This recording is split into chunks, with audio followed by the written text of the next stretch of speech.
Hello explorers! Hello explorers! Hello explorers!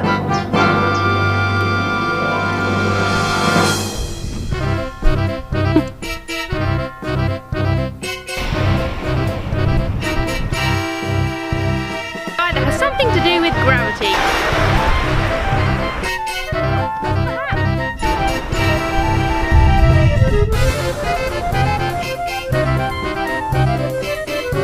Hot water vents.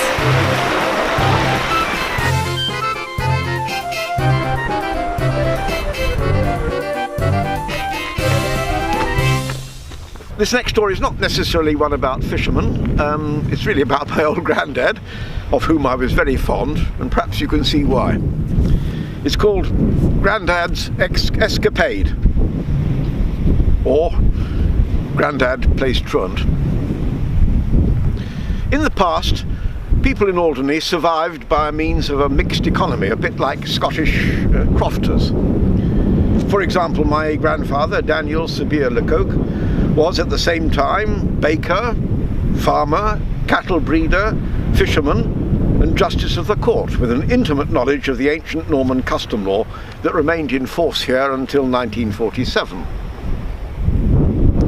Throughout his boyhood he had wanted to go to sea, but his father insisted that he followed the family business of baker, a certain and profitable profession.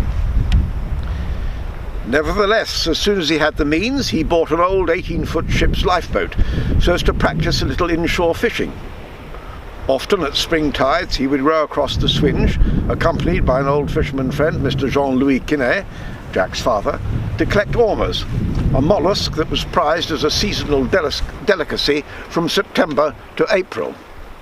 I think the Americans call them abalone. At that time, just before the Great War, the life of a fisherman was precarious.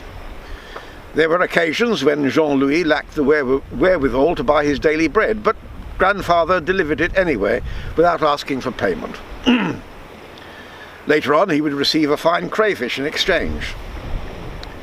My grandmother, a true Norman, who kept a tight hold of the business, of grandfather too, looked upon this liberality with disapproval, but these were friends and one had to make exceptions.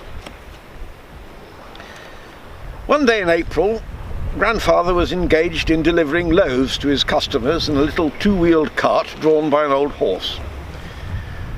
While passing by the harbour, he happened to meet Jean-Louis, and the two friends stopped to chat for a few minutes. Jean-Louis had just loaded up his boat with crabs and lobster to take them to Cherbourg to sell at the fish market. But his regular crew was off sick, so he was short-handed. Another crew member would be welcome and received with open arms. Grandfather didn't hesitate.